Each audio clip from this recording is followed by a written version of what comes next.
Thank you for joining us for Beyond 901 Main today. I wanted to take today's program to help you be prepared for what to expect Sunday morning as we begin our regathering of Phase 1. Of course, from the outset, I want to encourage you that if you have any kind of pre-existing condition, you have a fever, or you're sick yourself, we encourage you to stay home. Also, if you're just not ready to re-enter and you feel like it might be safer for you to stay at home, that's perfectly fine. We encourage you to do that. We just wanted to make this opportunity available to those who are ready to return and who can do so as we continue to reopen the church and regather and be able to do worship together. I'm looking forward to being able to preach to at least some people present in person on Sunday, and I know Kevin is looking forward to leading people in worship in person and being able to just see people and hear responses and see responses on faces. All of that is so important to the preaching ministry and also to worship. And so that'll help us engage the people here as well as those of you who need to stay at home. Of course, we're going to continue our live streaming of our service. We plan to do that from here on out, and even to develop that ministry. It's something we were doing before this pandemic started. We had beginning building what we're calling our iCampus, and we expect to develop that even more in the months and even years to come. God has helped to expand our church's ministry during this time, and we want to build upon that as we move forward.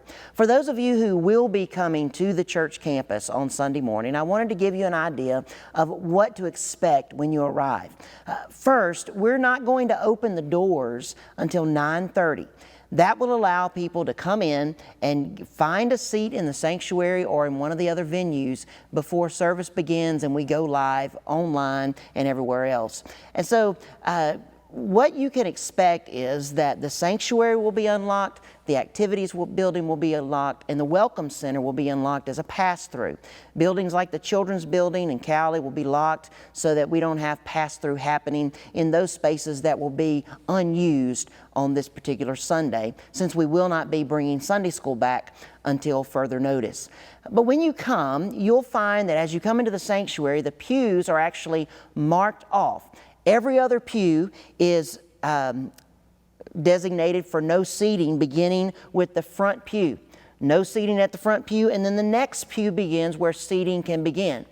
Per government guidelines and protocols, what we have done is allowed there's seating in the middle of a pew or on the ends of the pew, and that staggers throughout the sanctuary, even up into the balcony. We're allowed 25% capacity in the sanctuary. So basically, half of the pews are no seating and the others have staggered seating, and that's how we can accomplish 25%, which in our room is about 250 people. So as you come in on Sunday, we encourage you to get here a little early so that everyone can find a seat scattered out in the sanctuary. Now, you may not get, quote, your pew. We're going to all work together on this, but your family can sit together, and that may require us to adjust how we sit a little bit based on the ends and the middle. But we'll be working with you on that and kind of get a good feel of how everybody can come in and find a place. Now, what happens if we reach 250 in the sanctuary? Well, we will immediately also open up the fellowship hall as a video venue, and we've designed this as an option especially for our families that have little children at home. We won't be having a nursery, we won't be having extended session due to the social distancing guidelines, and we know it's difficult to maintain preschoolers in the sanctuary itself, but you may want to come to church anyway. And so we've allowed this video venue in the fellowship hall where your family can gather at a table, and Kimberly Aguilar, our children's minister, is putting together some special activities that you can share with your kids, and that way you can see other people, you can be a part of the worship service, but still take care of your family where you are. Now, you're not required to go into the fellowship hall. You're welcome to be right here in the sanctuary with us. We just wanted to make that option available to you. As the fellowship hall and the sanctuary fill up, we have other venues that are available that we will open up as needed. We'll begin with the youth room, which is right above the fellowship hall, of course. Then we'll move over to the Cowley building, to the chapel and room 112. And all of these areas have already been set up to allow for social distancing guidelines to take place. We have limited the seating, we've spread out the seating, so it's ready for you to come. Now you might think, well, I don't know if I even want to come back to church if all I'm going to do is end up watching a video screen. Let me tell you two benefits of still going ahead and coming to church even though you'll be watching a video. The first is you'll actually get to see other church people. And there's a benefit to being able to gather with the church and to see one another and to fellowship, even at a social distance. The second benefit is all of our video stream locations are hardwired. So you don't have the problem of, will the internet work? Will Facebook work? Will YouTube work? Is the Wi-Fi going to be strong enough? These are hardwired connections, so your stream should be solid and you can enjoy the service without interruption. As you come in, you may be concerned about what are we doing? Okay, we know we have social distancing, but what about sanitizing? The church will be clean when you arrive. We're only here for the hour or so of the worship service, but during that time, we figure people are going to arrive. They might use the restroom then they're going to be in the service.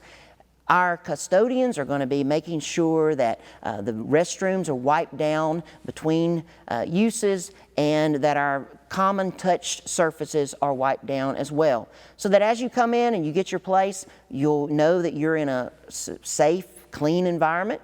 And when you leave, you'll know that you've been in a clean environment. And of course, we'll have the whole week to clean the church and get ready for you to come back the following Sunday.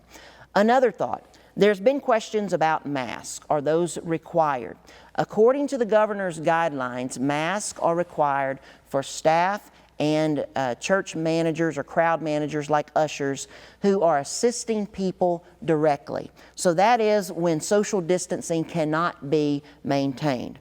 If social distancing can be maintained, which is for most of us once we're in the room, masks are not required. So what we would encourage you to do is if you feel like there's a need for a mask for you, wear your mask to church, wear your mask during church for all week here, but it may be that you just wear the mask in and then out. And while you're here and socially distanced from everyone, it would be fine to not have the mask on during that time. And that would allow for a better worship experience. Even singing should be safe in a 25% capacity. This room is 16,000 square feet. That's a lot of square feet per person, and one little droplet is not going to cause a problem in that big a room. And so we're going to be being careful, we're going to be being smart, but we also want to have a great time of worship together as we come back together, seek the Lord, and encounter Him in worship. I'm looking forward to seeing everyone back, and I know our staff is. And as we slowly come back, we look forward to those of you who feel comfortable coming. And for those of you who aren't yet comfortable, we know you're going to come back when you do feel comfortable. And so we'll welcome you back then. In the meantime, pray for us. Pray for us as we make decisions. What we do this Sunday may be different than what we do next Sunday as we learn new things and new strategies and different ideas come about. But it's going to be a great time. What are some things that are going to be different? Okay, obviously, coming in is going to be different. Social distancing is going to be different. But here are some other things. We won't be printing worship guides because, frankly, there's not much to put in them right now. But also because there's that tactile issue with those. We won't be passing an offering plate. Our ushers will hold the offering plate at the end of the service at the doors, and you can give your offering then. Now, of course, you can also still give online, you can mail in your offering, or you can bring it to the church during the week. And those are basically the things that are going to really be different over the next coming weeks. We hope that you'll join us. We look forward to a great time of worship, and I can't wait to see our people again. I hope you have a blessed Friday. Don't forget Rebecca's 901 Thoughts tomorrow on Saturday, and we look forward to seeing those of you who can join us on Sunday right here at 901 Main Street. God bless.